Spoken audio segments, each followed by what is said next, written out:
podcast is brought to you exclusively by the Rad Rob Radio Network. This is PBA champion Kyle Troop, and you're listening to Straight Up 5 with Johnny Petraglia Jr. As you know, JP Jr. used to be introduced as the sexiest man in bowling, and now the world. But he doesn't have the best hair in the world. I do. Sorry, bud, but you know the deal. Pick it out. Fear the fro, baby. Welcome to Straight Up 5 with Johnny Petraglia Jr. A hard-hitting, in-depth, cutting-edge look into the world of bowling. This podcast will not only cover all things bowling, but will also give you a raw look into real-life issues. You'll get unfettered access into the mind of one of the most gifted bowlers of this or any other generation.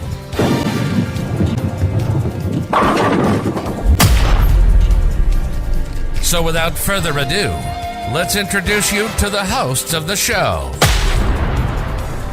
Rad Rob Francois. Rad Rob Francois. Dr. Ocho. And the incomparable Johnny Petraglia Jr. Johnny Petraglia Jr. Hey guys, welcome back to Straight Up 5 with Johnny Petraglia Jr. I am still your host, I think. Sorry, I gotta turn my phone off. I owe everybody a beer. It's gonna be fucking expensive.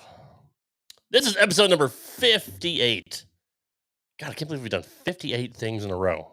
I mean, not really in a row, but I mean 58 things total. Like, Christ, I've never done that much in my life. I'm sure Ocho's gonna have something to say about that. So, let's not waste any time. Let's bring in the man with the shiniest mask in the world, not just bowling. I got nothing else, dude. I've introed you so many times. I literally have run out of material to intro you with. Hello, Ocho. You say without further ado, and then you waste minute after minute with these stupid, pandering, nonsensical ramblings.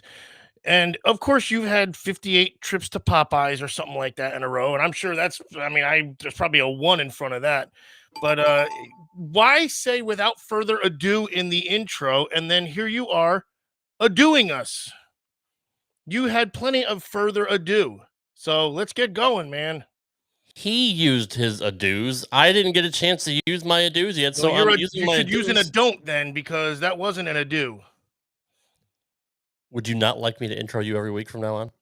I want you to let's go with the show, and he's got the shiniest mask in the world. Then you power pause for 8 seconds, like that's gonna do anything. Yeah, I got nothing, and let me turn my phone off. And and how about this? Oh, I sat on my balls. Oh man, stupid me. I'm not really crying. It just hurt, Vince Russo probably sits on his balls because he has the what do you call it? The fuck was the word that he used? The medical term, for the... He has like the variocele, or he's got the epididymitis. And epididymitis. That's exactly what it was. That's exactly what it was. Yes. All right, let's go. Also joining us is the third member of the team, but he has the biggest member on the team. He is the sexiest man in the world. That hasn't been proven yet. What, he's the sexiest man in the world? Or he's got no, that has. Just go ahead. You're doing again. I am doing a lot. Hopefully Johnny isn't fettering tonight. The one and only Johnny Petraglia Jr. Good evening, Johnny. Another incredible intro there, guys. Right, dude? I'm telling you. That was just fantastic. I'm actually just getting over a severe case of epididymis, or whatever it is that you guys call it. So I'm feeling much better. So thanks. That's good to know. You used a lot of ice and shame, I think, for that. Yeah, pretty much. What's up, Kyle? Good to see you, dude. And hello, Kyle. I'm sorry last week when you said you were going out to Indy, Kyle. I didn't realize you were bowling the PTQ, and actually not bad bowling out there at all things considered, man. So keep it up, and you're on the right track for sure. Hey, Ben.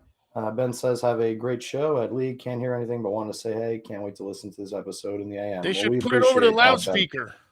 Yes. Maybe once we get big enough, we'll have them start doing that for sure. How much bigger we got to get? I don't know, but we're working hard at it. That's for sure. I haven't been. I'm 9 months off, so no pun intended. I got to get back in it. Go ahead. So, Johnny, you are all over this week's U.S. Open. I know you've been following it very, very closely, and I'm a little shocked by some of the results. Ocho and I were talking about before we went on air that PB3 is not pulling very well. He's near the end of the list. Belmo is having troubles. A lot of great pros are having troubles on this shot, but a lot of good pros are also in the cut too. So, what's your take on everything so far? What have you observed?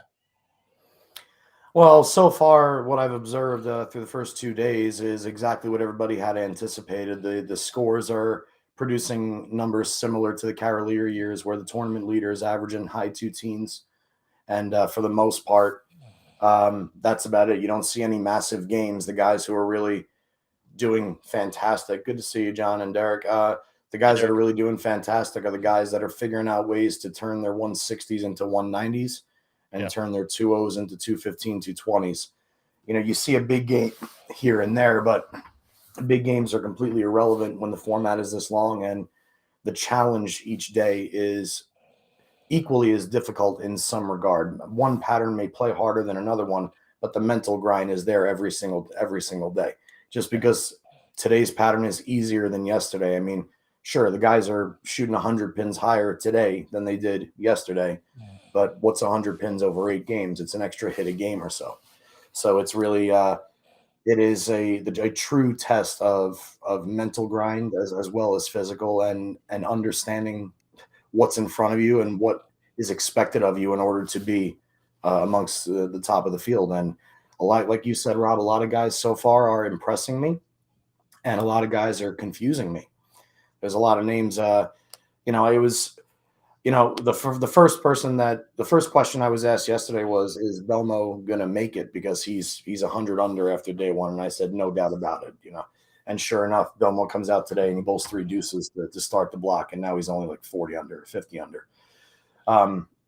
But so far, what I've seen, as far as the good things, the event seems to be. I mean, I don't know what it's like for a spectator to watch the greatest bowlers in the world and only see 30 of them plus after 2 days. I would think that's got to get a little boring after a while, especially when you're in a 70-lane bowling alley and there's only 36 bowlers bowling at a time. So you're not, it's from the fans' perspective, I would assume it's got to be somewhat cool to watch, but also kind of boring because you don't see a lot of strikes. It's like watching a defensive struggle in football, but only a bunch of football games at once, almost, or a pitcher's duel or something. I'm trying to just associate it some other way, because they're still chasing a number, which could add excitement to it. Mm-hmm. Absolutely. That's the one thing, is the number is going to be crunch. There's going to be a lot of guys fighting for a lot of different spots. I mean, you got to remember, guys, there's 3 different numbers that each batch or each group of the players are chasing now. There's the cash line, there's the cut line, and then there's the TV show line, which we know is the top 9, not the top 5. So a lot of different things up in the air, for the guys on the outside looking in, as well as the guys on the inside, avoiding those 120s, 130s, which is very, very easy to do this week. And I had said, today's pattern is the middle finger pattern. If anybody has seen the lane graph, what's up, Ryan? And congrats on your first 300, my friend. I'm pretty sure I'm right when I say it was your first sanctioned 3. And congrats to you on that. I didn't get a chance to tell you that sooner. The first pattern, as we all know, was 49 feet, and it was flat, gutter to gutter. So that was obviously, don't really have to say much more about that. But today's middle finger pattern is also kind of doing the same thing, where the scoring pace isn't astronomical, but they're way easier than yesterday. Once we get into tomorrow is going to be moving day. I mean, typically, just like moving day in a golf tournament.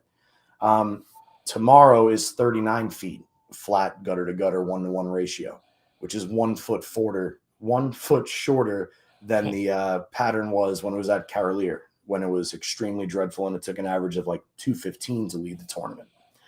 So tomorrow is going to be a huge deciding factor in a lot of movements, in my eyes. I kind of predicted today that the bowlers would bowl better, way better than they did yesterday, and that held true. And I expect that tomorrow it's going to be another as big, if not bigger, of a mental grind, because tomorrow I'm sorry I'm blabbering here, and I'll stop talking in a second. But the difference between day 1 and day 3, that 10 feet. The one good thing about day 1 is you knew the ball wasn't going to run away Brooklyn or hook towards the left gutter if you yanked it. You knew if you missed out at all, you could get 3 off the right because they're just not tight and slick. But at least you knew if you missed in, you still had a relatively decent chance to hit the head pin. On 39 feet flat, if you yank it, there ain't enough hold to keep that ball on the right side of the head pin for a righty, left side for a lefty. So the emphasis on precise shot making going into day 3 after they've already been through these 16 games of grueling torture for these first 2 days is really going to tell you who's got the best head on their shoulders. And that's Ocho, the what have grind of you, it, you're saying, right? It's I mean, pretty much yeah. the grind and staying in play and like you said, trying to keep the 120 out of play. But also it sounds like some guys can make big jumps on moving day also. I mean, depending on the pair you get or even the look you get, you know, you might think you're in 70th place, and then after the block you're in 25th in the cut line almost or something, and you're in match play. I don't even know what line is what or how many make it, but it seems like you're still never out, really. Well, just to give you an idea, right now through 12 games for A squad and B and C squad have completed 16 games. The cut line for 24th place right now is 78 over, which is a 204 average. The cash line, which is 36th, is none other than, who did I just say was going to start coming after day Belmo. 1, is Jason Belmonte. Jason Belmonte today is the cash line number at plus 24, which is a 202 average.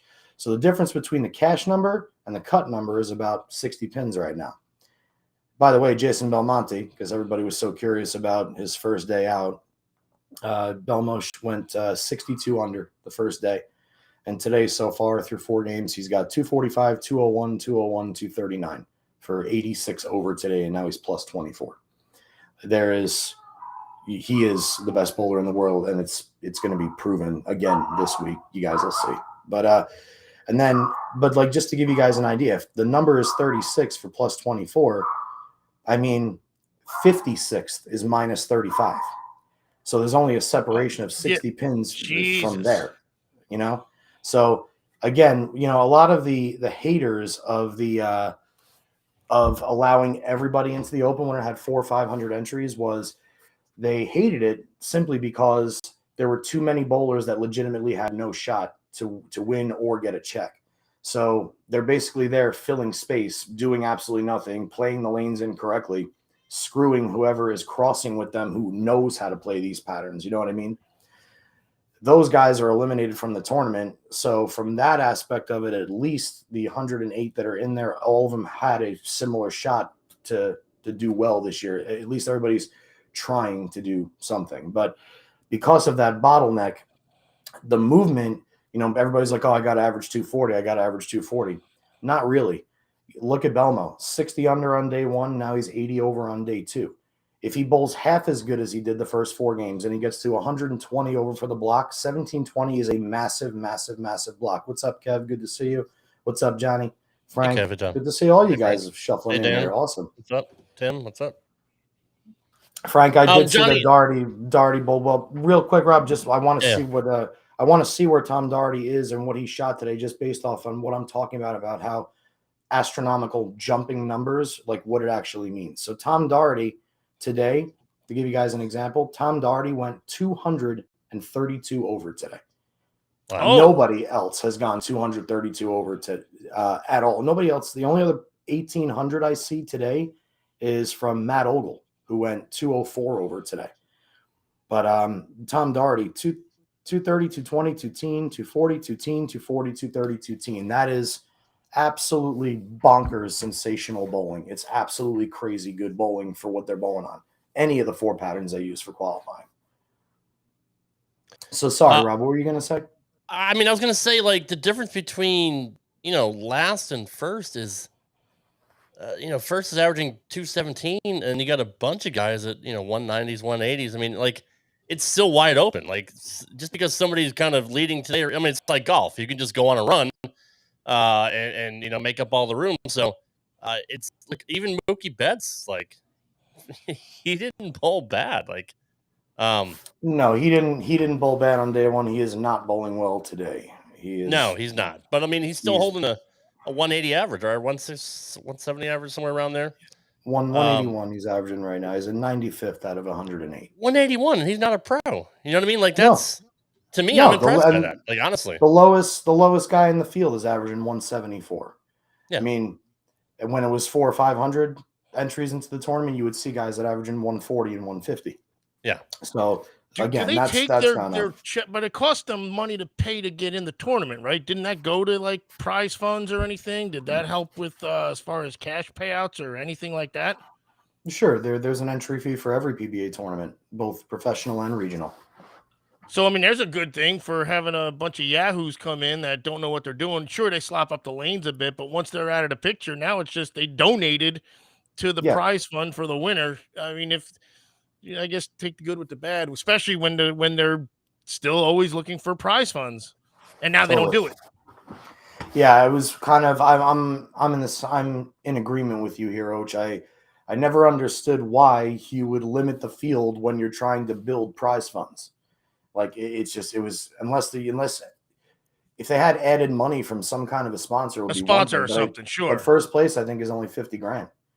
It's we're used to seeing 100, 150, sometimes and it's called an open 250, too, right? Like, isn't that the point of an open tournament for? I mean, yeah. So we it's always been called an open, but you always had to qualify to some extent to make it into the U.S. Open. But yeah, typically it was always open to all players that wanted to bowl. This year it's an open invitational. It's an invitational this year. Mm.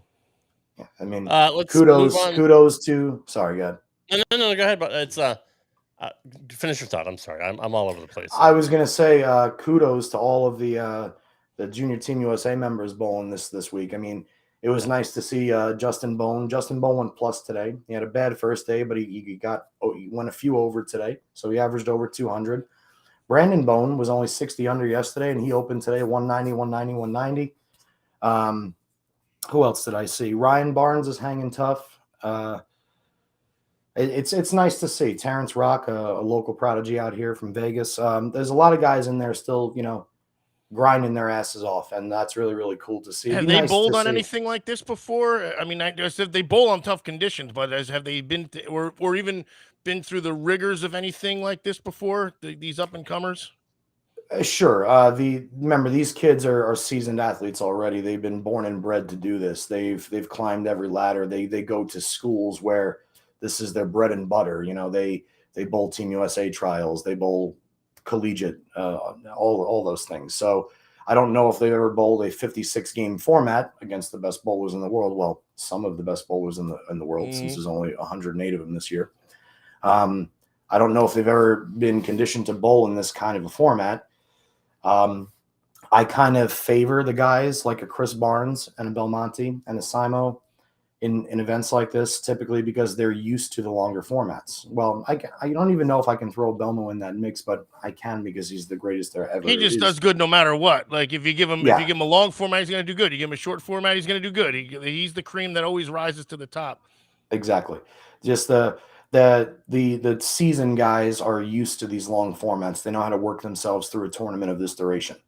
So those are the guys I always look to see on top, which is one of the main reasons why I'm like really confused why Wes Malott is doing so poorly. I've never seen Wes do bad at all. When you say condition to it, you mean like, so maybe they don't come out and shoot 280, but again, they stay in play. They make their spares. They make 95% of their spares. They keep it at the number. They keep it at 0 or plus 10 or something. Is that kind of where you're going? Kind of. More what I mean is when I say they're conditioned to it is the PBA tour, when it used to be, summer, fall, winter tour, and you would travel 36 cities a year, the standard length of a tournament was 42 games. The majors were 56 games. There were some tournaments that had 48 games, but every tournament was 42 plus games. And I guarantee you the general public has no clue about that. They don't. And that's part of the shame of it too, is just to realize how to get there. They didn't just show up, on Saturday, bowl a few games, and then here's the top 5. They had to weed out.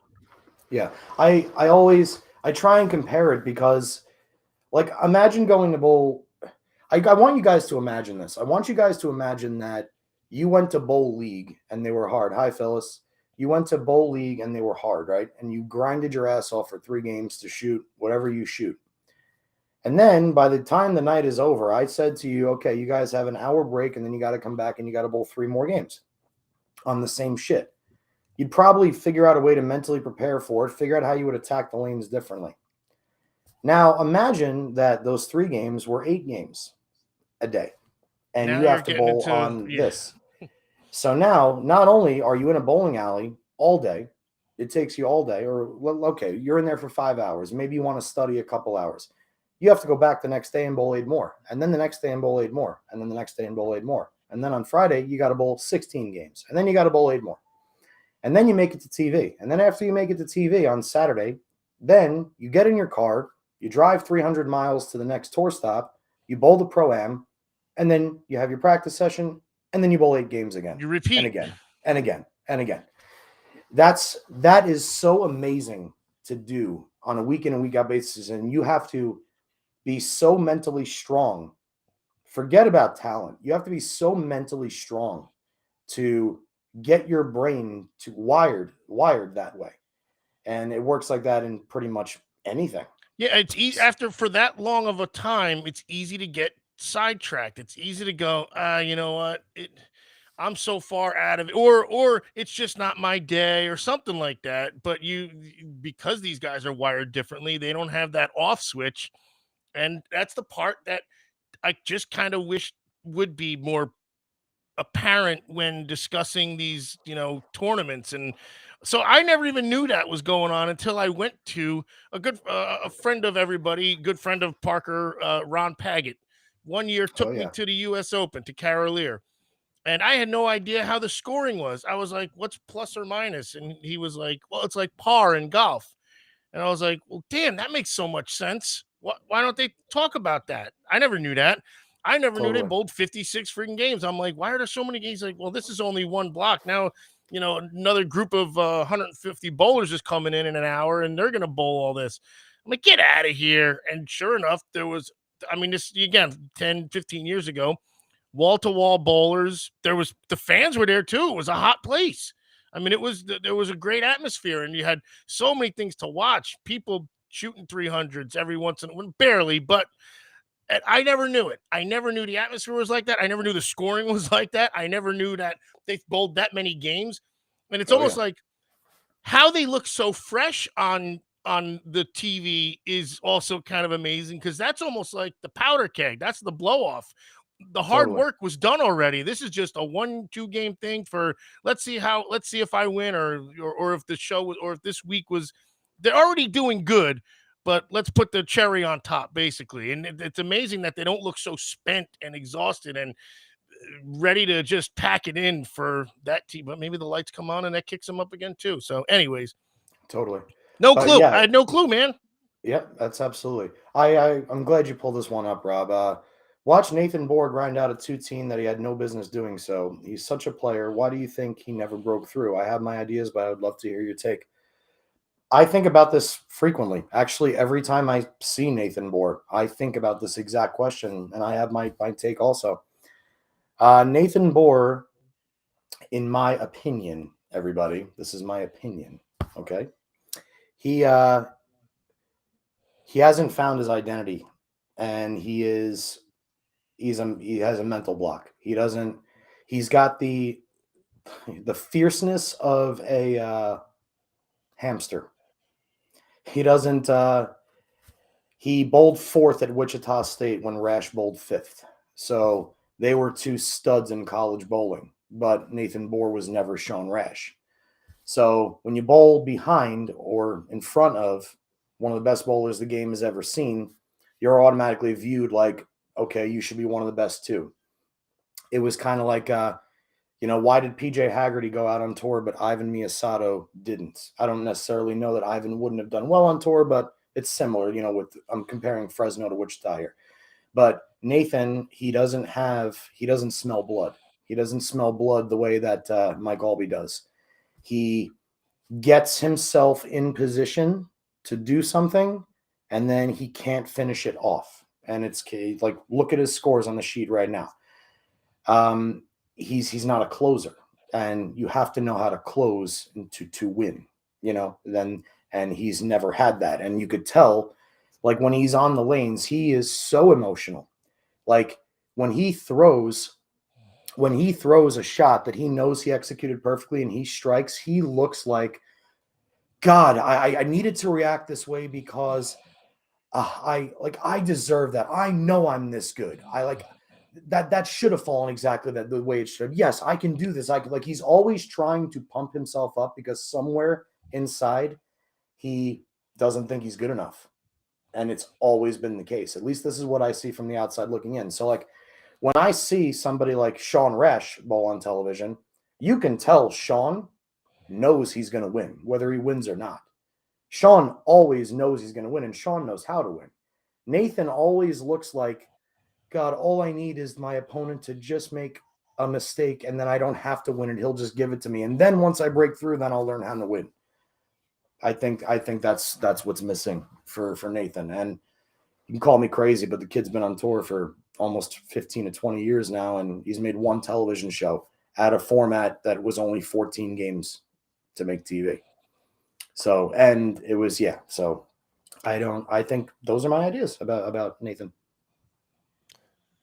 I incorrectly typed 15th. I'm going to correct that. Simo is 16th after the second round. And, we talked about him last week. He is obviously one of the front runners to repeat. What have you seen so far from Simo? Steady Eddie. He is so wise beyond his years when he attacks a bowling lane. I mean, he's got a similar brain to a Chris Barnes or a Mike Albley, just because I brought those two guys up. He is so mentally advanced. The kid thinks like a winner. He acts like a winner. He's just a winner. And his scores this week prove it. Look out, by the way, for Simo and the other right-handed two-handers tomorrow. The guys, I was checking old U.S. Open records from the 40-foot flat pattern, and a lot of bangers, two-handers, guys that can throw it over the cap, guys who can throw it firm, actually whacked the 40-foot flat pattern on the fresh. And they've only got 1 day on it. So even though they're going to be brutal tomorrow, watch how many two-handers climb up the ladder tomorrow. Yeah, I mean, Kyle is 18th, and even left-hander, Jesper is in 20th. So, yeah, there's a lot of Michael Martell is a great bowler, but I'm very surprised at how fantastic he's bowling. This we talked before about how you could leapfrog a lot, and you know how they said at the Masters you can't win it on day one, but you can certainly lose it for the golf Absolutely. Masters, right? 100%. Is there for a mindset? Is there an idea of like what position you want to be in? Like, certainly you of course you want to be in first place after 2 days, but like, do you say to yourself, if I'm anywhere between 10th and 30th, I'm in a good spot? Like, just for a mental thing. This is, I'm talking just clearly from your point of view, just to give to the audience. Because I just said Simo at 16th place, and I'm like, well, that's got to be a good spot for him. He's right there. He's right there in the. He's already under the number. He's in the number. So do you give yourself like a leeway of like, if I can, not to limit yourself to say I want to be within 30, but like there's got to be a number where you're looking, I think. Everybody's always trying to lead the tournament. Right. That's the game plan. But like, to be realistic. But it depends, because the format of the tournament, everybody's always aware of the scoring pace. Okay? Yes, that's it too. That's another thing that people don't know. People will be aware of the number, but you have to be aware of the scoring pace.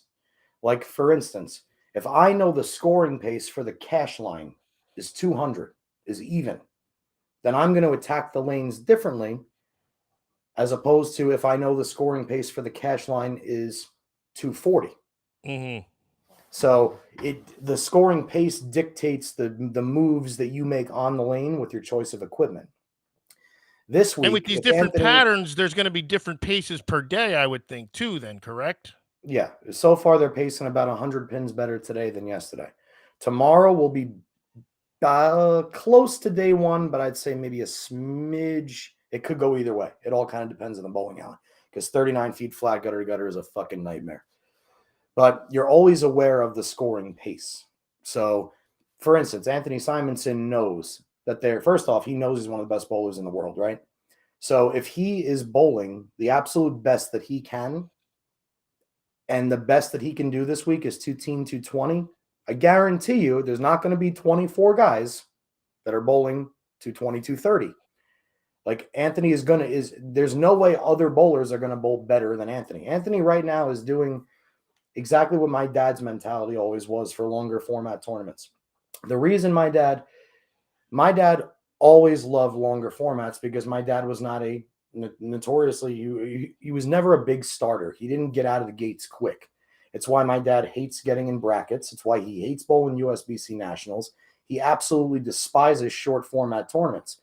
The sweepers and the mini eliminators out here with 2-game sweepers and 3-game qualifiers, it's nonsense to him. Because typically he has the exact same mindset as you, Oach. You can't win the tournament on day one. You can only lose it. Like you can go 300 over on day one and still not win. But if you go 300 under on day one, You're out. You're not going to make it. It's already over. I was talking about that, like in the case of a couple guys at the bottom. It's like kudos to a couple of these guys for getting into the U.S. Open, but they know on day one that no matter how good they bowl, they're not going to go plus, and they have no chance of getting there. Like Jeff says, the cream always rises to the top, especially in the longer format tournaments, because back to what my dad's thought was, he would always enter the tournament and say, okay, for games 1, 2, and 3, I'm going to stay around the pocket and pretend like I'm bowling 9-pin no tap. I'm going to try and figure out a way to get in the spot that I can hit the pocket, whether it carries or not. Try and throw a double or two a game, bowl my 2-0, 2-teen, 190, avoid the 150, 160, so I'm not 150 under. And then once everything gets loose, and now I'm fucking freewheeling it, now I can go out and I can try and bowl 230, 240, 240. And that was always my mindset growing up because I was taught by him. There's other guys who are polar opposite. There's guys that come out like gangbusters and they bowl 290, 280, 270 the front 3 games, and then they kind of fall off. So there's different mindsets for different tournaments. And in this tournament, you need to have that I'm here for the long haul. A 130 is not going to kill me, but I kind of try and not bowl 130 3 or 4 times. Whereas a 270 would be a really, really nice if I bowled one, but I can't expect to bowl more than 1 or 2 of them. If you go in with that mindset and you're aware of the scoring pace, typically you're setting yourself up for less of a disaster when you get there. So, judging from what you see right now, do you think there'll be any surprise entrance into the step ladder? Do you think anybody? Anybody can obviously catch a hot streak, but just based on what you're seeing, will it be the usual suspects like EJ Tackett's bowling fantastic right now, Belmo, Simo, Troop?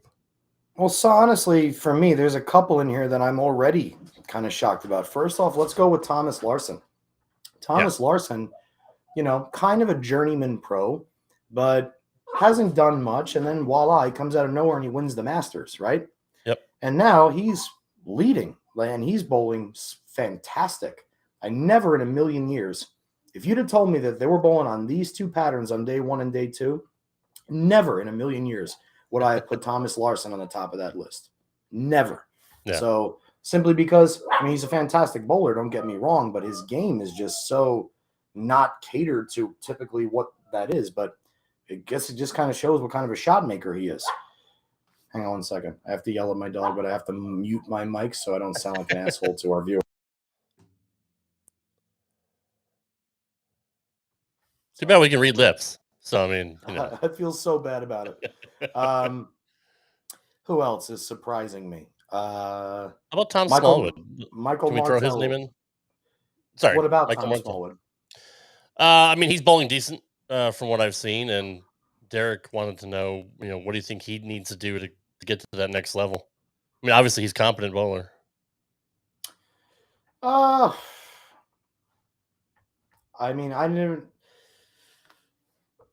I really had to nitpick at Tom Smallwood, what I think he has to do to get better,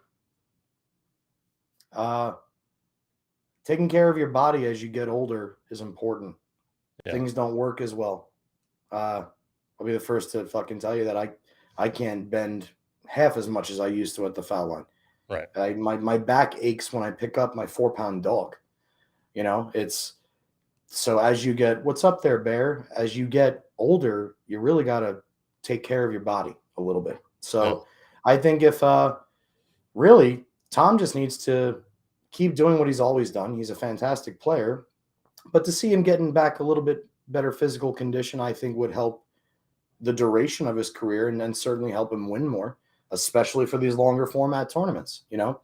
That's another thing that people don't realize. When you're bowling 56 games, you also got to be physically fit to some extent, which is why in today's game, most of the guys you see on TV are in decent shape or good shape. Yeah. So if I had to really pick on Tom for anything, that would be it. But I still think that Tom's a sensational player. I loved watching Tom Smallwood bowl the World Match Games long before he was on tour. I mean, what he can do to a bowling ball with that full roller release, and not a lot of people even know that he is a full roller, is pretty special. Yeah, and he's 45th right now. So he obviously still has enough to make up. He's -4 as we speak, but I mean that's just out of the cash line. And if he has a good day, who knows? I mean, he can make the cut and get into match play. But our buddy Marshall Kent is bowling well as well. Tom Hess is up there. Chris Barnes is just below the cut line. Jason Sterner's below that. Tommy Jones, Ronnie Russell, Santu. There's a lot of guys, even Belmo. They're within striking distance of just having a good day tomorrow and getting into match play, and then it's game on from there. So you mentioned Martel. I'll get to him in 1 second, but Okay. you mentioned this, and this is you just mentioned Marshall Kent. Here's a prime example of how you don't have to bowl, of how astronomical the numbers are without being astronomical, just to give you an idea to dictate how tough the lanes are. Yeah. You said Marshall Kent's doing well. Marshall Kent right now is in 22nd. Yesterday, Marshall went +3. Okay? Today, through 4, he's got 255, 200, 231, 220. He's +106 today. Yeah. So he's +1. He's now +109, and he's inside the top 24 number because he bowled 250, 230, 220. Think about that. Yeah. That's how much movement can happen, and that's why I say you're going to see the seasoned players catch a little fire here and there. And the guys that catch that fire and then stay away from the 150, 160 games and turn them into 180, 190s, like Jeff said earlier, those guys are going to keep coming up, and the guys that can't cut the mustard are going to keep dropping down. Getting back to Michael Martel. Yeah. Yeah. So Michael is a left-hander, traditional lefty, thumb in, and he's been bowling well, and he's a good bowler, and he's impressing the shit out of me because he's a traditional lefty. And when I look for traditional lefties, I'm trying to find traditional lefties that are also bowling well. Like Ryan Simonelli right now is in 34th. He went 40 under yesterday, but he's 72 over today through 5 games. Yeah. So there's a standard lefty, right? They don't have lefty and righty listed here, but other standard lefties that I can just find. Kim Bolaby from Sweden is 30 under. And he's 30 under because he went +60 today. Right. He's in 54th. Who else we got here? Where are my lefties? Parker had a better day today than yesterday so far. So he's making up a little ground, but obviously he's old school lefty, right? So we've got Brandon Bone in 69th at 88 under. Jacob Buttriff is 71st, 100 under. I'm looking for more lefties. I mean, I guess we can't really say that Jacob's a traditional lefty, but his thumb is in the ball, and he's only got one hand in it, or one hand on it. That's true. Parker Bone and Matt Russo, 90th and 92nd, 180 and 181 and 176 under. Parker today went 50 under. Matt Russo went 150 under today. So it's or no, did he? I'm sorry. Matt Russo's only bowled 5 games today. Matt Russo's bowled 5 games today, and he's 50 over today. He's +50 today, and he's still 176 under. Oh. Yeah. Anthony Nyer, 97th, 239 under. Kevin Williams, two-handed lefty, 242 under. Jean Perez out of the PTQ, traditional lefty, 250 under. He's in 102nd. The majority, now that I live on the West Coast, I'm not allowed to say majority anymore because people bust my fucking chops about it. So instead, I'll make my face do this weird thing and I'll say the majority. Your eyebrows even moved when you said They it. did. This is a It's disgrace. dude. Your face hates it. Yeah. That's the word they pick out of everything? Majority. And my dog has paws, not paws. So we hit pause to stop the television, and while I wipe my dog's paws. Isn't paws the freaking Easter egg dye that we're supposed to use? It smells like vinegar. This is bullshit. It sounds right. It sounds right. PAAS. But anyway, back on it. Bullshit. Rob. Yeah. And Jeff, you're right. Packy and Kevin, not traditional lefties. I didn't even see Packy's name. I didn't see where he was. Neither. Yeah. Again, I was. That's again. We're trying to explain why what Michael Martell is doing is so fantastic. I mean, Michael Martell's in 12th place right now, guys. Yeah. Some of those left-handed names I just said to you are PBA Hall of Famers, PBA champions, and he has figured out something magical, and he's got it. He had it on day one, and he had it on day two. So look out for Michael Martell this week because he is the kind of bowler that is used to long format tournaments. He is from back east. He's grown up in that element where he knows how to win. And there's always somebody that's got a trick. And he's got his winning format from his great uncle, former AWA champion Rick Martell. Yes. Former WWF tag champion Tony the Gurria. model. Amazing. And the model, yes, he uses his arrogance. He goes to the lanes and he sprays arrogance on the bowling ball, and that's how it holds the lane.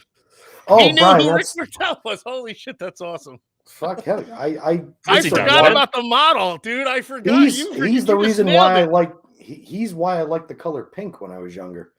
Yeah. You got away with it too. I forgot about Matt Sanders. Where is Matt Sanders?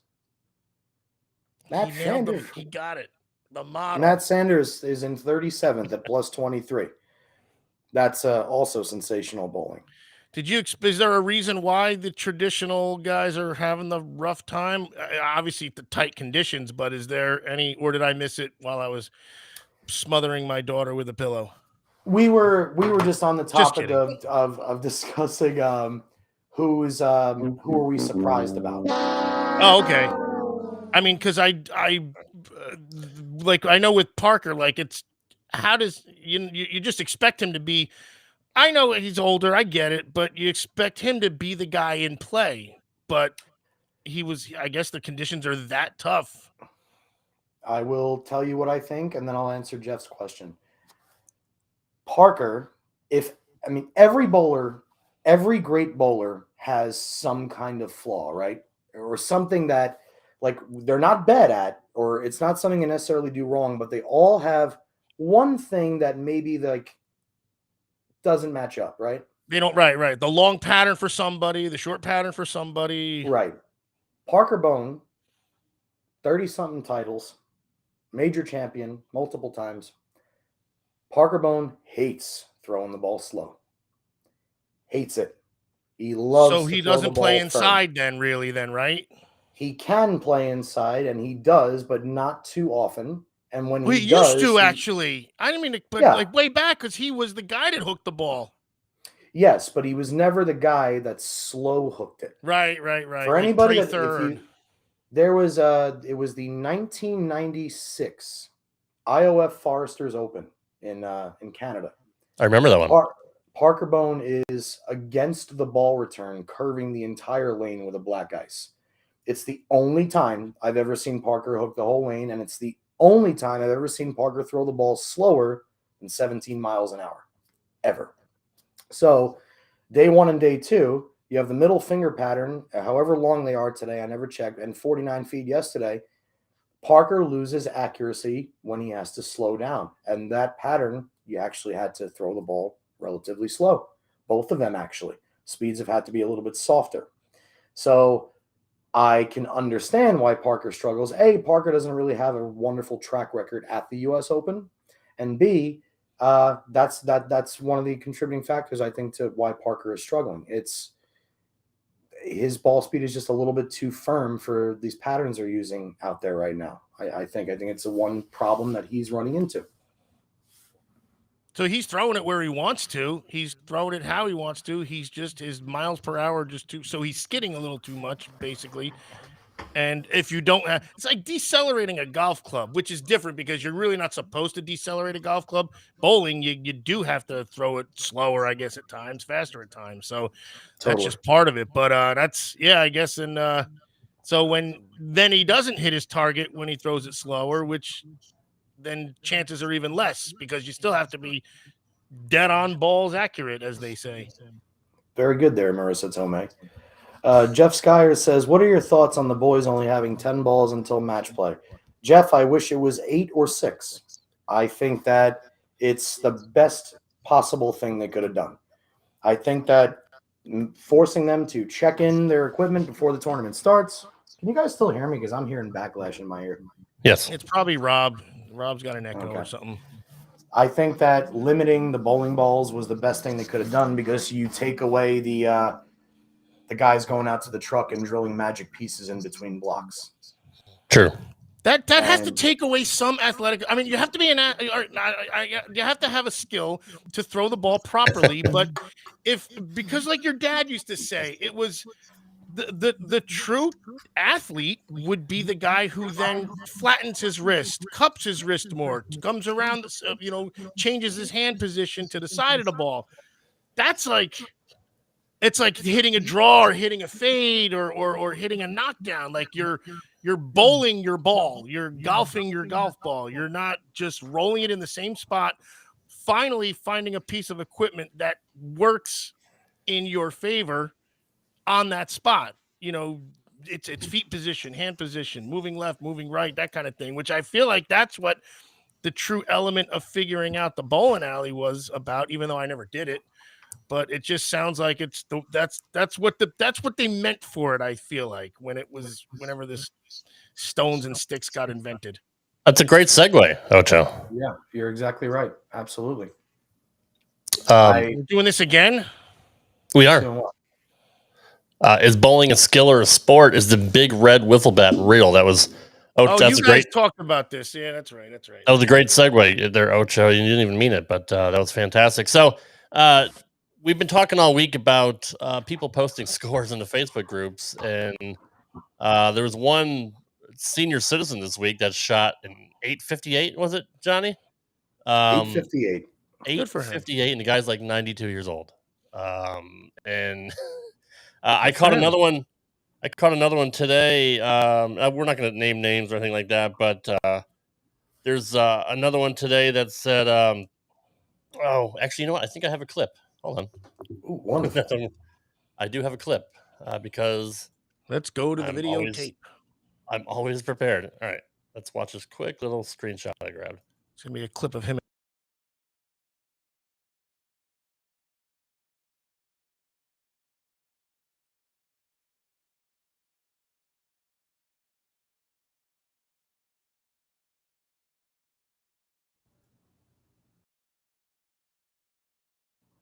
There we go. Second 300 in the last week. I mean, it looks like that was a pretty decent release. I mean, he's got a good form. Yeah, not he's lefty.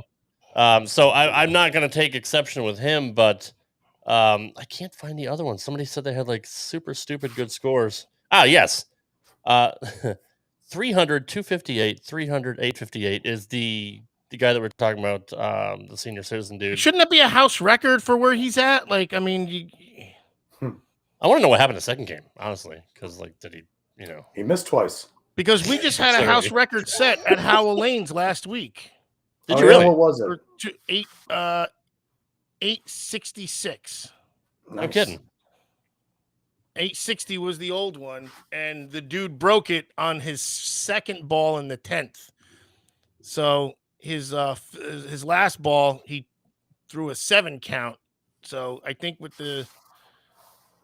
he had, I don't know, whatever, doesn't matter. Maybe he threw a 6. Well, either way, if that's the house record, that bowling alley's been there for how many years? Forever. Yeah. And only these scores just started coming out the last 10, 15, really. And that's kind of what we're getting at. And we had this conversation a little bit last week as well. I mean, is it the lanes? Is it the equipment? Is it both? Ocho likes to swing And now you can't take it away. Yeah, you can't take away the sports shot, obviously. I mean, or the house shot. Should they take away the house shot and really kind of see who will rise to the top and see who are actually good? I mean, will it make a difference? Is the equipment still good enough to kind of outweigh that? You know what I mean? Like, or how about outweigh the fragile ego of half of these nerds that think they're athletes? Well, Sorry, I'm going on again. You guys hit the nail on the head that you can't take it away once you've given it. I mean, I like rap. It's not my favorite music genre, but after listening to gangster rap and like NWA and all those kinds of rap artists, and imagine if they just took cursing out of rap out of nowhere, right? Would you still listen to rap? That's like killing people out of GTA. Like that's no, exactly. People wanted, exactly. People were more likely to buy Mortal Kombat on Sega Genesis rather than Super Nintendo because you could put the blood code in. You could rip the spine out or whatever. So once you provide the false sense of someone's awesomeness in a skill or a sport, when you take that away, they don't come back. So you guys hit the nail on the head. You cannot make them easier now because you'll just lose bowlers, but they'll find something else to do instead. But is the big red wiffle bat real? It is 100% real. And I'm going to use myself as an example why. I literally bowl 3 games a week. I have bowled no more than 3 games a week in a year since I stopped bowling Tuesdays and Thursdays. So I literally bowl 3 games a week and I'm averaging 230. And if I go into league and I don't shoot 700, I'm like upset with myself. Really? Mm-hmm. That is big red wiffle bat for real. Now, is that a South Point, Johnny? Yeah. Even though I'm talented and even though I'm a bowler and all the other bullshit that everybody says, the big red wiffle bat. There isn't one practice throw besides the 10 throws that you do right before. And I told my nephew, I said, all right, next week, Joe, we're going to let's practice. And he was like, when? And I was like, 6:15 when the practice light comes on for 4 league. What are you talking about when? Right. That's, 8 throws and then you make your 10 pin on one lane, 10 pin on the other, and then you sit back. And then you aim it up 5. It's to a point now that it's just upsetting to me that like there could be. This is what I'm surprised that people aren't really more upset. Honestly, I'm surprised that that maybe the old timers aren't, and that because it tarnishes what they've done. When a Yahoo like me walks in and averages 215, that shouldn't be. I'm discrediting myself legitimately because same thing. I walk in, except I'm using shit from 20 years ago, and I'm still hitting pins down. And it tarnishes. I get it. You still got to knock the pins down, but they make it easy. Have you talked to your dad about it, Johnny? Not really, because my dad still gets thrilled when he shoots 750 on the Halloween's house shot. That's fair. All right. Look, he's old enough. I'll let him have it. But what was I just going to say? It tarnishes. What were you just talking about? The tarnishing. Thank you. It's so tarnished that I bowl league at South Point. I'm on 31 and 32. Somebody bowled 300 on 25 and 6 last night. You didn't even know it, probably. No idea. Yeah. It's gotten so routine now that people don't so much as say, nice game. It's only a 2-lane courtesy still. Used to be that the whole bowling alley would slow up and everybody would be like, hey, hang on, 10 lanes over he's on the front 10. Everybody would stop. And now you hear the cheer and then you go, oh, someone shot 300. You know what I mean? Exactly. Yeah. That's what's like. Again, compare it to baseball. Imagine going to a baseball game and watching a home run hit and everybody in the crowd is just silent. Yeah, all right. Or we've seen this before. Or they have it where you know how it's silent when the away team hits a home run? Imagine that when your team hits a home run. Right. It's no fun of going to the game anymore. Yeah. A walk-off grand slam. Everyone's like, I've seen it. Finally, the game's over. Yeah. Jeff says, what are your thoughts on youth development? I watched my son this past weekend bowl city tournament on house and watch kids who bowl junior gold leagues struggle mightily. Do you think kids should stay away from the harder sports shot leagues until their physical game is more developed? This is so hard for me, Jeff, because I'm cut from a different cloth. I see both sides of this one because I'm a very old 38 because my dad's ancient. And so in these Can't you last force 20 yourself bad years, habits if you bowl on easier conditions and that you have to yes, then break? no, you can But force yourself into bad habits by bowling on nothing but fucking hard shit. oh, that's too right, because then you're just Arnold right. Palmer said it best. He said, when I go out and I play around the golf and I shoot 8 under, I immediately want to go to the practice range and keep hitting balls because I feel so good. I don't want it to end. Right? Yeah. You're making your brain remember how good that felt.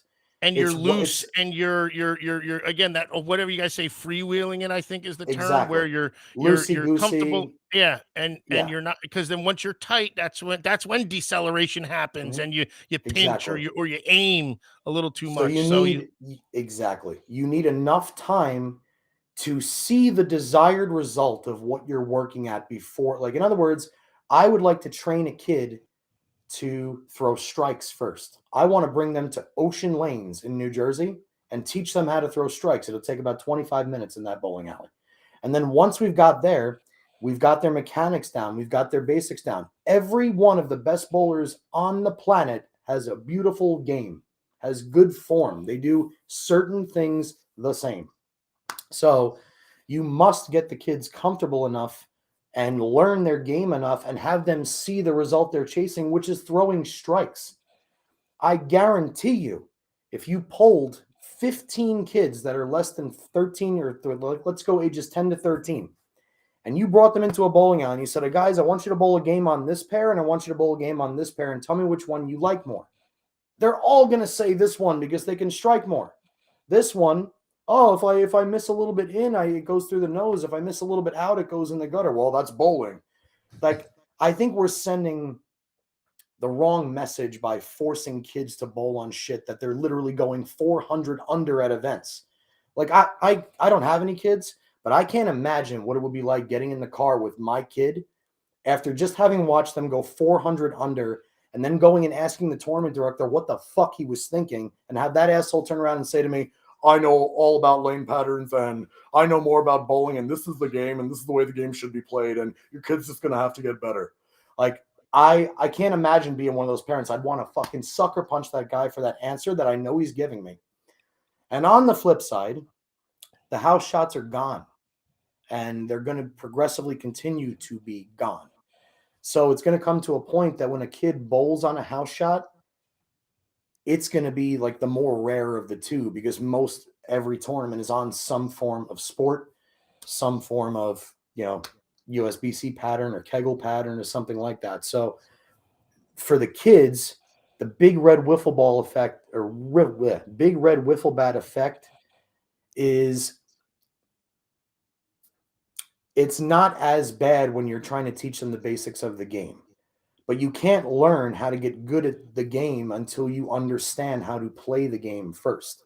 It's why when we were kids, we started with T-ball, and then the coaches pitched, and then the pitching mound was 46 or you feet, go to and the then it was driving 60 range. feet. You go to the driving range and just spray balls rather than trying to learn on the course during a round of golf. You gotta you get the contact down first, and that's, I guess, yeah, there's throwing strikes. That makes sense.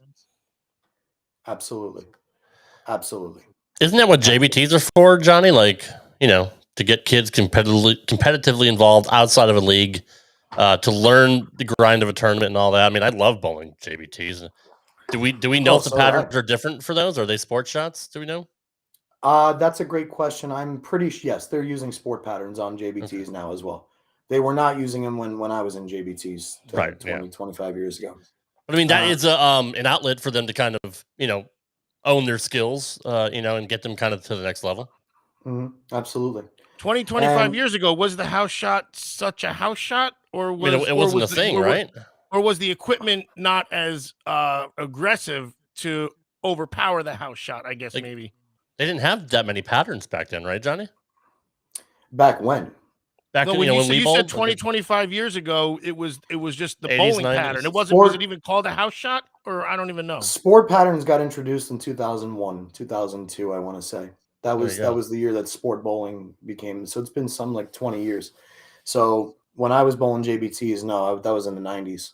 So I was before any sports shot. Every tournament we bowled was just on whatever pattern that house put out, On the bowling which was alley hard put out. enough. Yeah. Which was Right. hard enough. You're going to a different bowling alley every weekend somewhere in the Yep. tri-state area, and you've got 5 qualifying games and 10 minutes of practice. Yeah. So you have 10 minutes to decide, okay, of the 6 balls I brought with me at that time, yeah, we would bring 4 to 6 bowling balls. That was about the amount of balls everybody brought to JBTs back then. Is this bowling center? What's this bowling center's characteristics? Do they hook a lot on the gutter? Are they really tight up the middle of the lane? Do they hook early? Are they wood? Are they synthetic? But you have to figure out all that shit on your own. Well, There wasn't was no that here's actually the lane graph.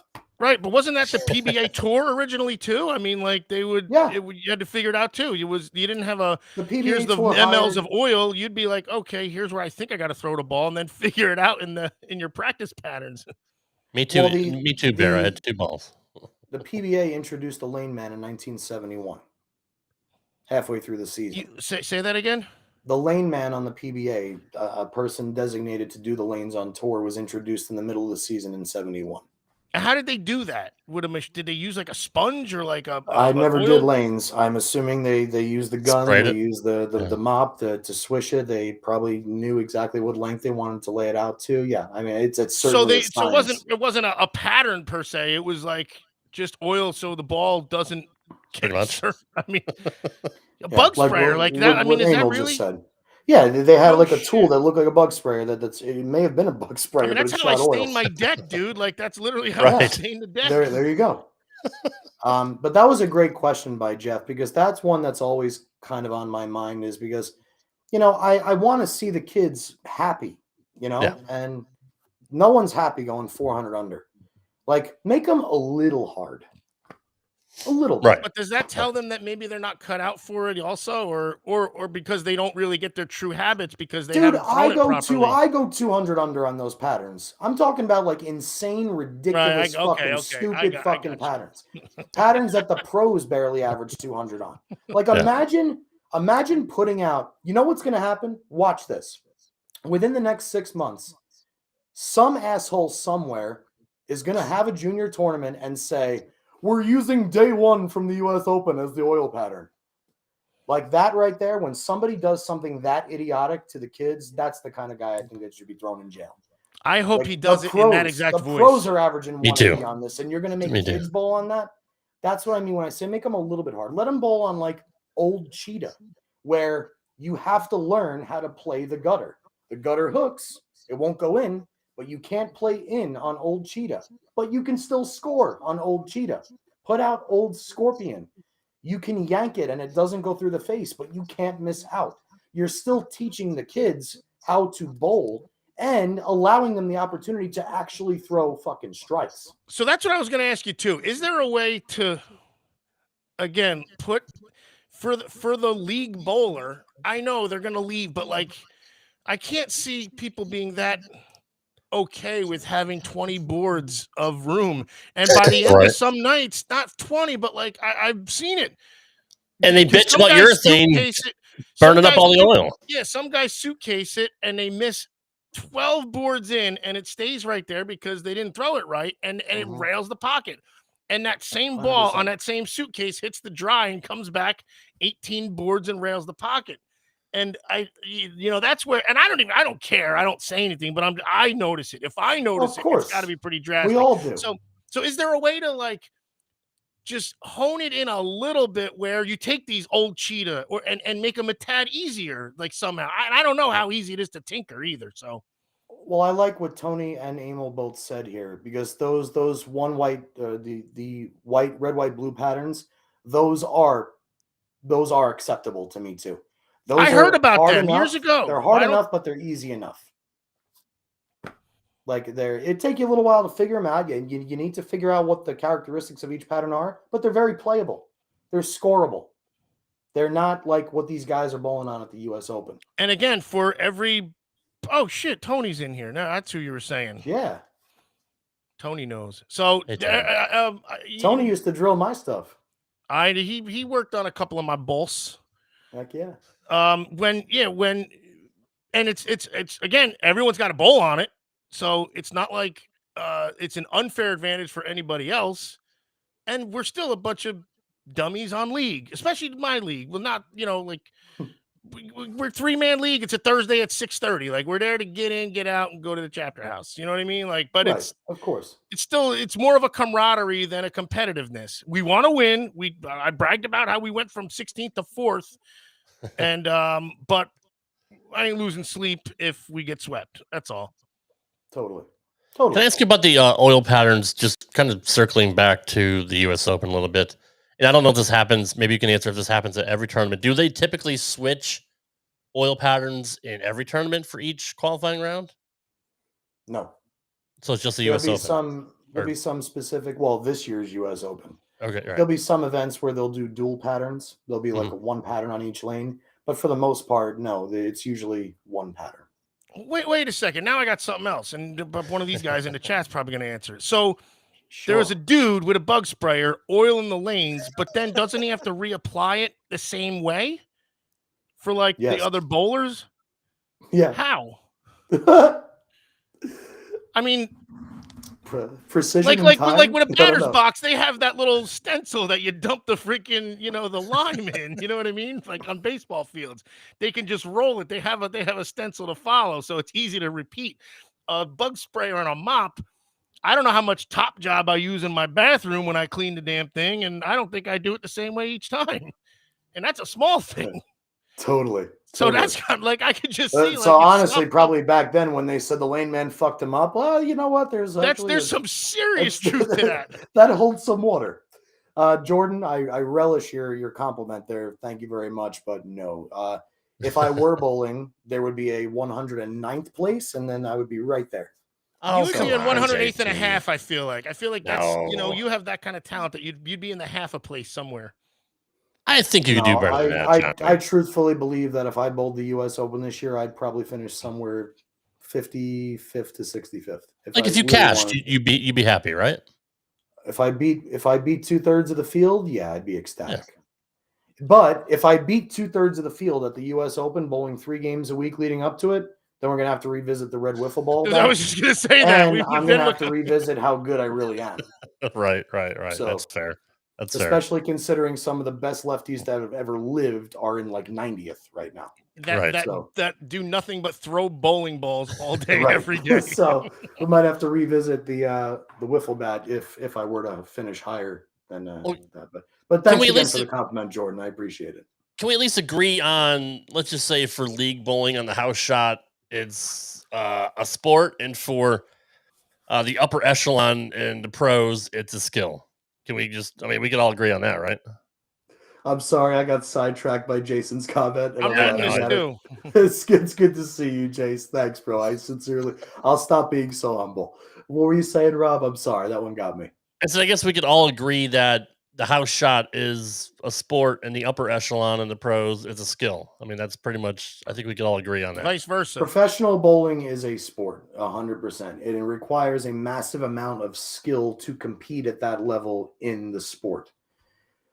League bowlers that average 230 and legit close their eyes when they throw the ball and shoot 858 and then want to thank their sponsors and brag on social media outlets and all that stuff. I understand you're bound by contract in some cases and you have to do it, but guys, that's like me going to the American Legion field where the center field fence is 200 feet and it's 130 feet down the line. And I go and I hit 10 or 12 home runs. I hit 10 or 12 home runs in my first 20 swings.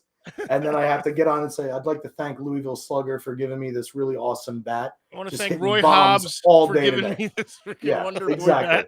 There's a false sense there, and our sport really magnifies it when these analogies, man. I should make that. I should make that video. So I really thank you so much to Louisville Slugger. Today, I consider myself the luckiest man on the face of the earth. Thanks, Lou. So yeah, Hammer has come out. I probably couldn't hit one over the fence at the Legion right now. Yeah, you're too stiff. What were you gonna say? Hammer's putting out some really cool balls. We got the red Black Widow that's coming up, but I saw somebody throwing the Black Window with the darkness, I believe, and that ball from what everybody says, is a beast. Did you call it a The Black Widow window? Darkness? Is that what was it? The Black Widow Dark? It was a Hammer Darkness, whatever the You fuck. called it a black The window. Dark Web? The Dark Web? Oh, God damn it! I got to go back in the group. I swear to God, it said Darkness, but I is there feel like a there Black was a Widow Black that's Widow. I feel like there was a Black Widow Darkness, but like years ago. okay? See, I'm not up to date on. We're not Man, talking about that but chick pool player. People posted all over. Oh, Janet Lee. Janet, yeah. Janet Lee? Black Widow. No, Black Widow. she is. Yeah, thank you, Ryan. Yeah, She I is knew I amazing. recognized that name. The Black Widow Darkness is an overseas release. So you Okay. wouldn't have seen that being used in the US Open. That makes sense. That makes sense. That has Okay. caught you with your Black Window also. Yeah, see, he said it's a black window. I'm like, what the hell? What kind of a marketing design is that? Is there a giant freaking window on a black bowling ball?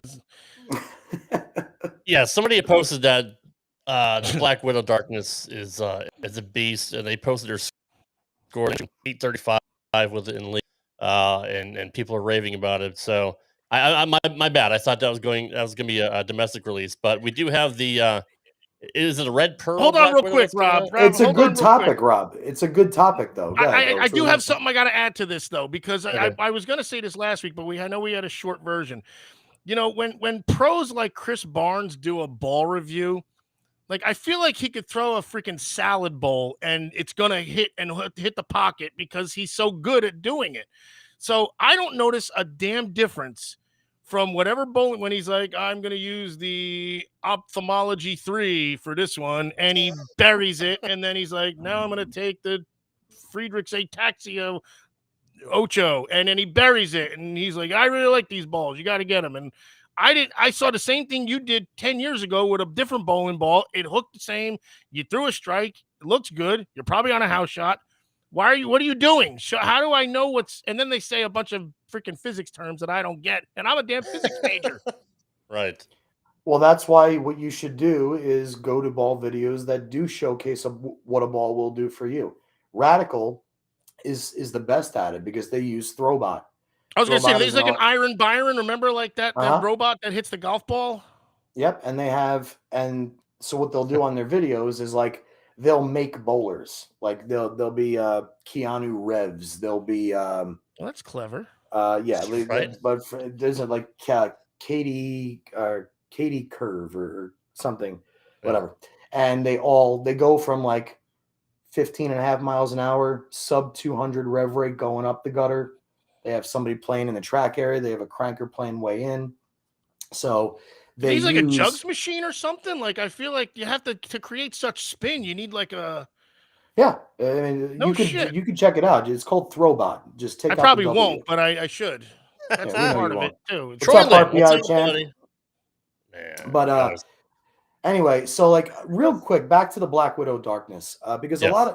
first off, there are collectors of certain things. People in the States love overseas bowling balls. We always have.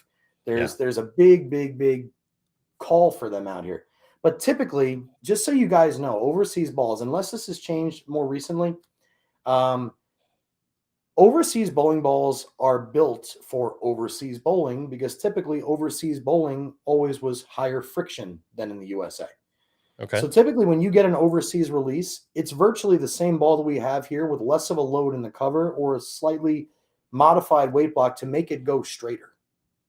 So when you guys are out there looking for overseas balls and you want to grab the, pick and pluck at ones that like, oh, this one's pretty rare and this and that, just keep in mind that if you do get them, see you tomorrow, Tony. Great seeing you, Tony. Tony. Have a good one.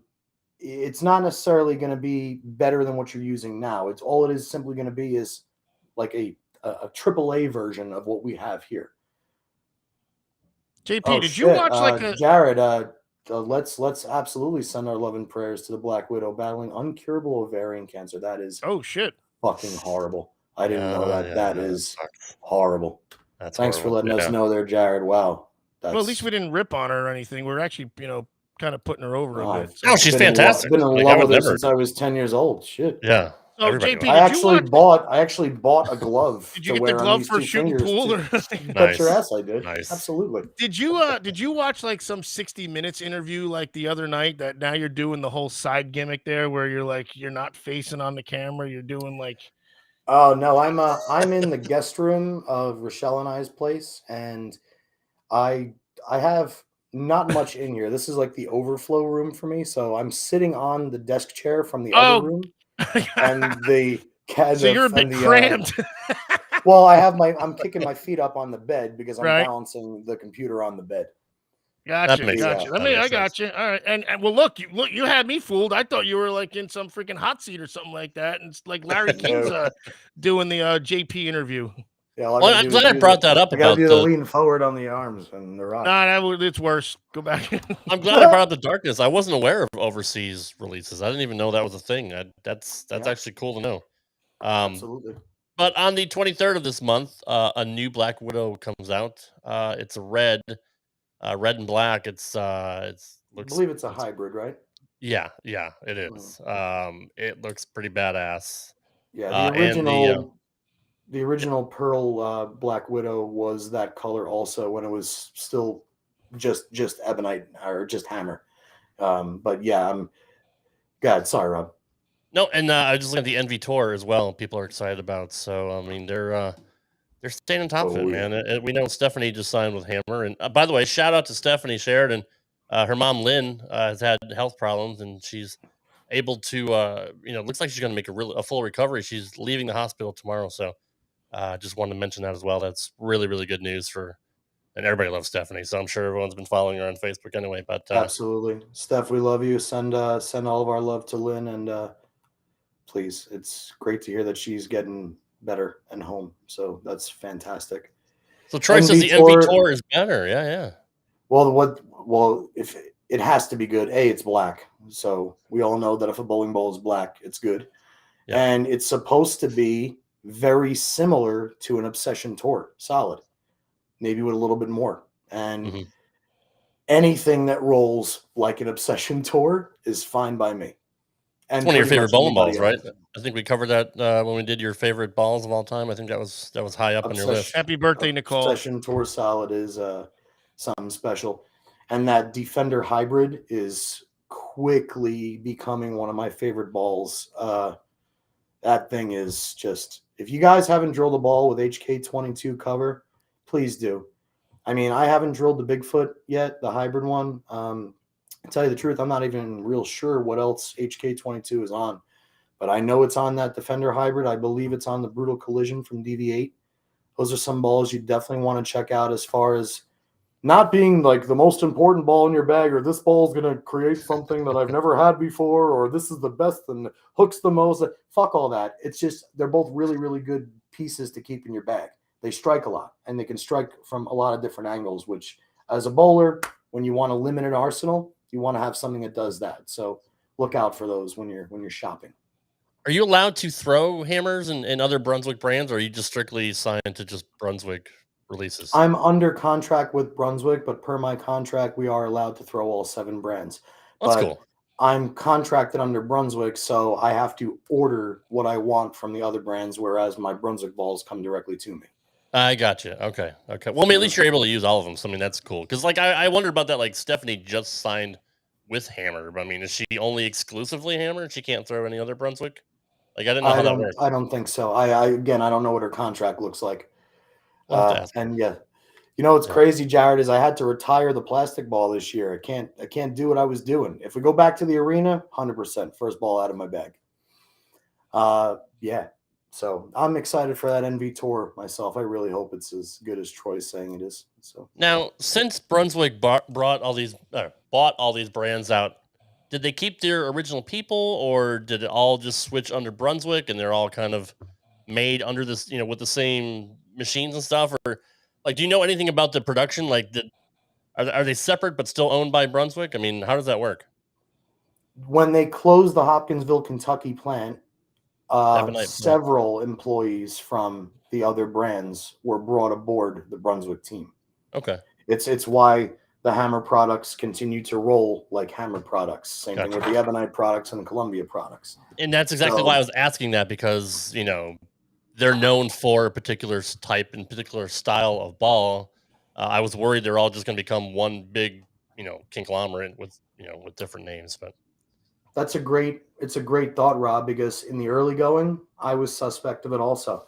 right. I was nervous that all of a sudden, all these Hammer balls that I wish I could throw were all of a sudden going to roll like Brunswick balls. Right. And in the early going, it's why I didn't drill a lot of them. Like when the original Redemption Solid came out, which was one of the sexiest balls I've ever seen. I thought it was so beautiful. Black, white, orange, solid. I was afraid to throw it because I thought it was going to roll like another asymmetrical solid Brunswick ball. Yeah. I waited a little while, you know, to see if they were going to be true. And they are. They roll the way they're supposed to. Vince says the HK22 is on the 3D Attack, the Bigfoot Hybrid, the Top Speed Brutal Collision, and Defender Hybrid. So I got the Brutal Collision. I mentioned the Bigfoot, obviously the Defender Hybrid. I did drill a Top Speed. I didn't know that I had HK22, and I have not yet drilled a 3D Attack. I drilled the original offset. I wasn't too happy with it, so I've been hesitant to drill the Attack. The Bigfoot Hybrid, again, I don't really drill much of anything that's symmetric unless it's urethane because I don't need angularity. I did drill my Top Speed. My Top Speed hooks about 3 to 4 feet earlier than my Defender Hybrid and lays off quite a bit compared to it. And again, I see George Gohagan throw that Brutal Collision more than anybody. And I mean, he makes, just like you said about Barnes, he makes everything look good. But any of those guys, check out that new cover stock. It's pretty impressive. Now, we know that Belmo has his own line of balls, and they recently come out with the Storm Fate. That's a collaboration that he had with Storm. I know he's the greatest bowler in the world and probably the best of all time, but there's still a lot of really good high-profile pros out there. How come you don't see a particular line of bowling balls from anybody else? As far as namesake bowl, yeah. You shouldn't have your name on a ball if you're not the best. That's fair. That's fair. But I mean, like I said, there's but you're right though. Like you know, there should be yeah. There should be a 900 global ball that has something to do with Chris Barnes. Right. You would think there would be a Brunswick ball that has something to do with Parker Bone or Walter Ray. You would think that there should be a Storm ball like called the PDW or something like that. Right. Yeah. It just pops EJ in my head. Tackett, EJ Tackett had one with Motive called the EJ VIP. Yep. So they are around, but you're right. They're not nearly. You don't find them nearly as much as you would think. I mean, look, Belmo he's the GOAT, right? I mean, everybody wants to be like him. That's why two-handers started bowling, and you know that's why people covet these balls. You know, like you said, the collectors love to get those Belmo balls because they're hard to get, especially the spare balls. Especially the white one, the white one, yes. White Belmo ball. Yeah, yep. But I don't know why that just popped in my head. So we're gonna get our last topic up here. It is the idiotic post of the week. And again, we don't name names here, but I go through the Facebook groups, and I won't tell the group either which brand it is or whichever it is. But this one is almost like what the fuck were you thinking? So I just want to preface it with that. So here is what I found. Okay, I need advice. I set my DV8 on the house rack behind a stack of bags after the first game and switched balls. I never thought someone would take it. The other team seen a fellow league member with the ball from our rack. What should I do?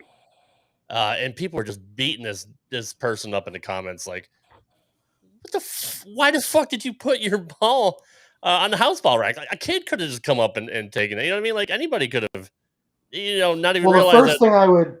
Why wouldn't he put it back in his bag? Or the first thing I would say is if the other team seen a fellow league member with a ball from our rack, wouldn't you go up to that fellow league member and say, "Can I have my ball back?" You would think. He's got the manager looking at like videotape of any cameras they have around to try to see if he could find somebody. But like, and who the hell? Why wouldn't you just like put it under the ball return or that too? Yeah, most people do. In your bag. Yep. This is idiotic in itself. We don't even need to talk about it.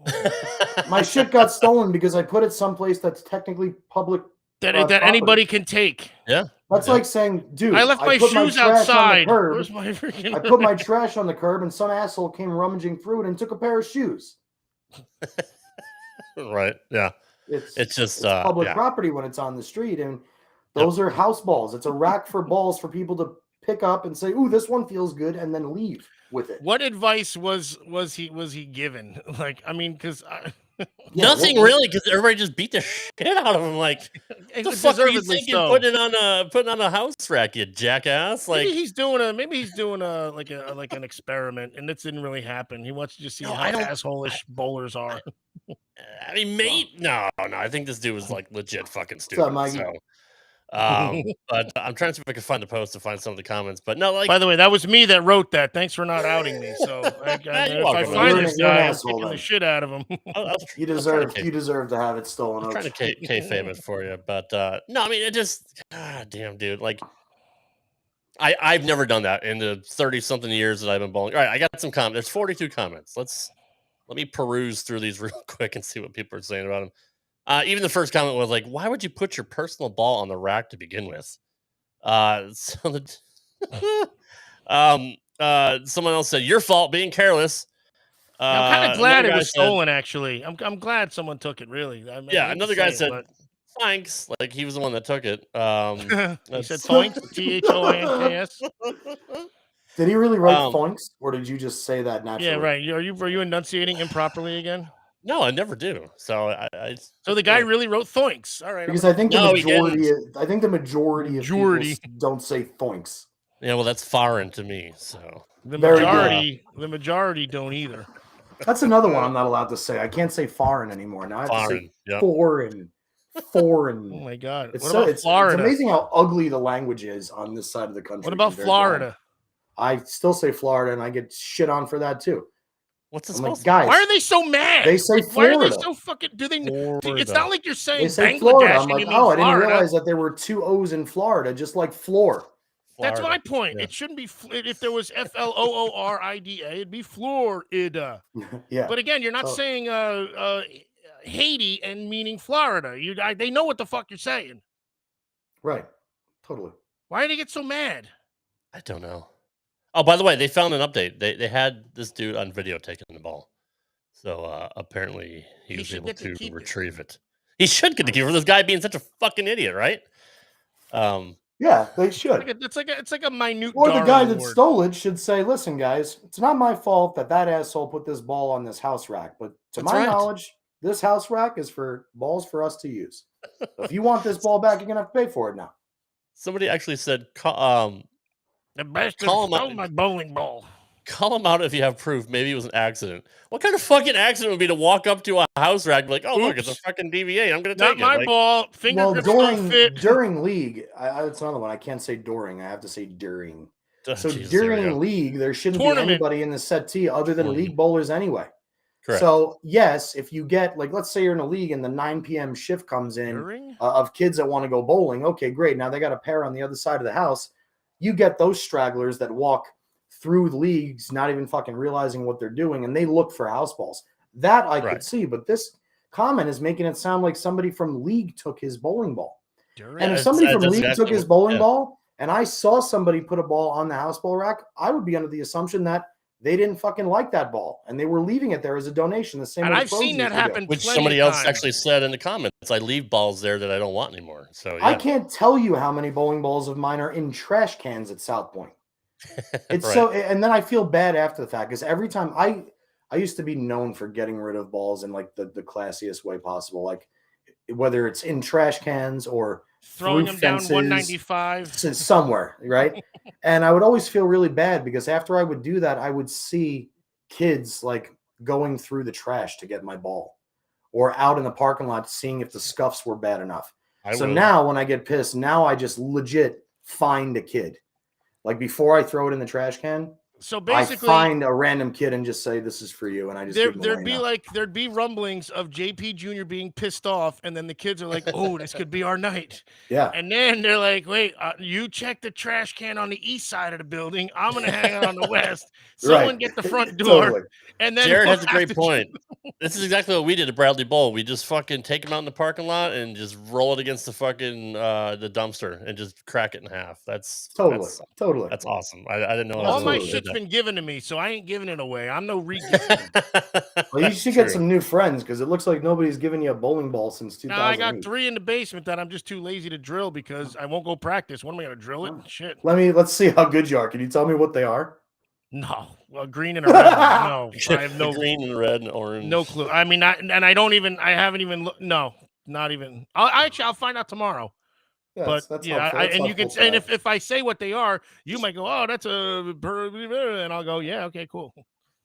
Just By the way, tell for the the rest of- manufacturer and the color. That's all you gotta do. Green and red. For the rest of our viewers that are still here, there is still time to go back to our show from last week Oh yeah, yeah. and put in your pick for the U.S. Open champion to win a ball. Remember, it's the first person that wrote the name. So if the name's already taken, don't repeat it. Find somebody different. But you guys actually, just for tuning in this week, you got even more of a chance now because you can 'Cause actually now you see who's in the lead. you can at see least. who's doing well. So Right. Yeah. you can But go pick back and another read the chat so you don't Yeah. screw up your pick, though.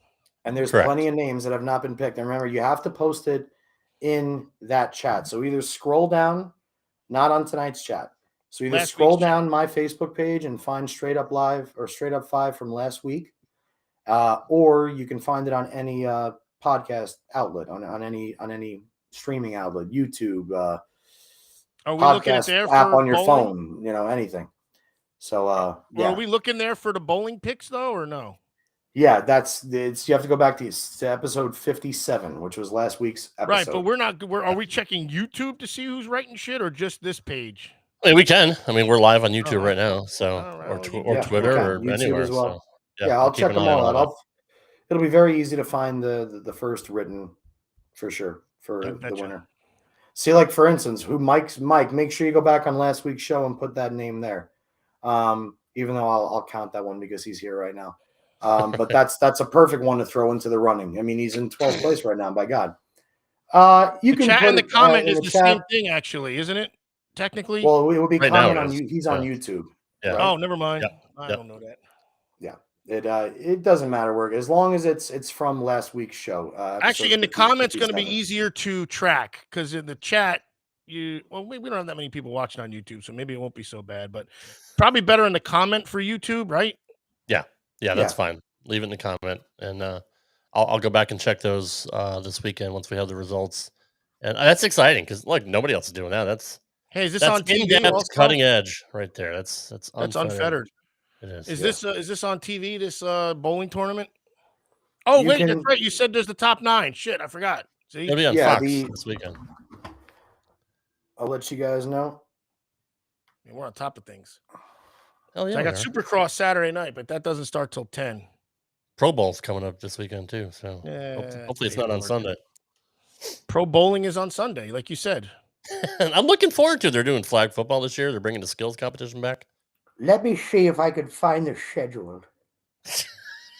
I hope they talk like that. I when know they it's say, here somewhere. I got to get my glasses. I'm gonna put the sport pattern down from the U.S. Open for these junior little sons. There it is. I found the daily schedule. The television show is Saturday, February 4th at Nice. 4 p.m. on FS1. That's seeds 5 through 9. So that is 4 p.m. Saturday, February 4th on FS1. The advancer from Saturday's FS1 broadcast bowls in the first match of Sunday's stepladder with the top 4, which is live Sunday, February 5th at 2 p.m. I don't know. It doesn't say Eastern, Central, or Pacific time. They're in Indiana. I have absolutely no idea what time zone that is, but I think Check they your always They local go usually on. network. run Eastern. I think Eastern is the standard Huge. that everybody goes on. huge. Yeah. What was that other lingo that is out in the West? Huge, as Yeesh. per huge. Is that on Fox or FS1 on Sunday? It's on Fox on Sunday.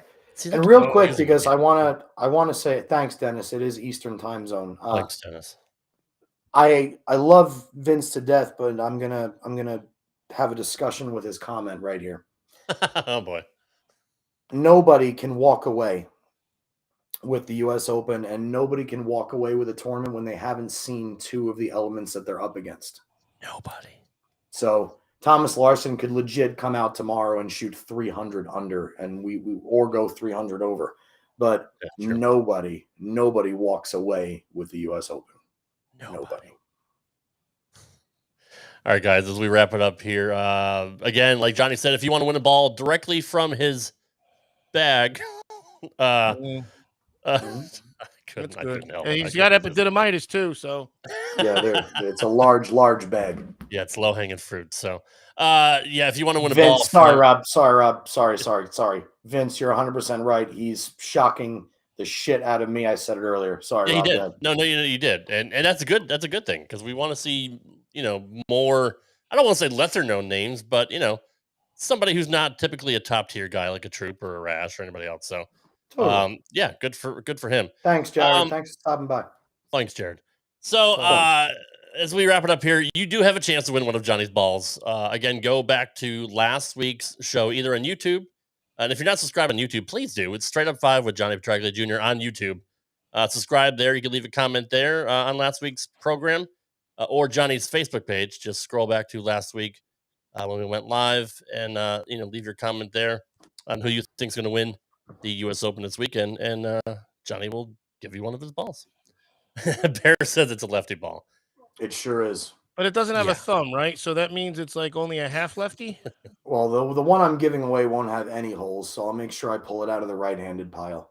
Oh, nice. Jim Ward, to answer your question, the whole purpose of soaking bowling balls back then was to soften the cover of the ball and make it hook more. So it was first off an extremely volatile and flammable substance. So if you did it incorrectly, you could fucking kill yourself. But nowadays, especially with them cracking down on hardness levels, especially because of the purple hammer, the last thing any professional bowler is going to do right now is drop a bowling ball into something to make it even softer, because now you could see it just as much as you could see then. And could you imagine somebody on the 49-foot pattern with a ball that was soaked and actually creating a reaction when 107 other guys couldn't? It just wouldn't fly nowadays. And besides, the technology and the covers and the cores themselves are so advanced, we can manipulate a ball to do whatever we want without having to use substances like that. So you are right that, Don McCune made it absolutely famous, and it was still technically legal, and it won him Player of the Year in 1972, I believe. So, but yeah, it's kind of doesn't happen anymore. You still watching Candlepin, Johnny, or did you get out of that rabbit hole? I'm not watching as much Candlepin. I'm back to full-time weightlifting, so I'm back on my weightlifting videos and my nutrition videos, and nice. I watch a lot of Brian Christopher slots because I stopped gambling, but he's a social media influencer that's actually got so famous for playing slot machines that he has his own slot machine now. So I like watching him hit some big jackpots. That's what I've kind of switched to pass the time when I'm not watching the news or weightlifting videos. So Ocho is so popular now, like I'm surprised you don't have your own line of masks, Ocho. I have masks and bowling balls. How do you think I set the masks up so they don't wrinkle? Very good. Very, very good. In any event, we'll be back next the show, week. Rob. We will we'll talk about the results of the U.S. Open, and we'll preview next week's tournament. Now, what's coming up next week, Johnny? Do you still have the schedule? I can find the PBA schedule. Let's see what we got here. Let me put Let's see what we. First, we have to click the 3 bars. PBA National Tour. How do you use this little thing? I don't know. Where's the paper? I used to read through the paper. The bastard stole my paper. I never get told. 2023 PBA Tour schedule. Next week they will be in. Obviously, Woodland Bowl in Indy this week. Next week they're at the PBA Springfield Classic, February 7th through the 11th, which is in Springfield, Missouri. The good old Springfield. Jesse's girl. Yeah. Then they're heading over to Shawnee, Oklahoma, followed by Wichita, Kansas, Jackson, Michigan, Fair Lawn, Ohio, and then on to Kokomo, Indiana, Allen Park, Michigan, Milwaukee, Wisconsin. So they get to a couple of good bowling cities this year. Do you think they'll ever have a Canadian stop? Because I mean, do people even bowl in Canada? They used to. Oh God, Classic Bowl in Ontario is a stunning facility. Really? That's what I said earlier. The Iowa Foresters Open. Foresters. Yeah, that was Only a you can huge prevent tour stop in forest the mid-90s. fires. Only you. Smokey the We've Bear. been on for a long time. I got to go to the gym. I know. Go, man. I got to go to the gym. No, we're gonna go. I am gonna put myself over real quick. If you want to check out, Mikey. if you want to check out the other podcast, I don't know if you guys ever watched Bering Sea Gold or Gold Rush on Discovery Channel, but I actually had a guest from Bering Sea Gold, Steve Rydell, on the show, and From Rydell High. That's right. People love that shit. So, just out of the blue. So go check out RTW Main Event if you want to hear that. I had XPW owner Rob Black on Uncancel with Drake Wirtz. Rob Black is a former porn king who somehow got into wrestling, became a wrestling promoter. Ocho, I think you know exactly who he is. I had Rob Black on that show as well. So I don't ever put myself over or talk about my other shows. But yeah, that's what I got going on. Johnny, as always, thank you. Ocho. I'll always thank you to you too, Rob. It was a good show. For being a foreigner. It was a good show. We had a lot to talk about tonight, so it was fun. Everybody, Later, Moppo. Everybody here that's Twitter where we don't know where anybody is because no one. Oh yeah, at Red Rob Gaming, at the Dr Ocho, and at JPJR07. Those are our Twitter handles. I never ask Ocho anymore because he just doesn't care. You're learning. Good. And we'll be back next week for an edition of Straight Up 5 with Johnny Petraglia Jr. Good night, everybody. And thanks for stopping by, San Diego. Go fuck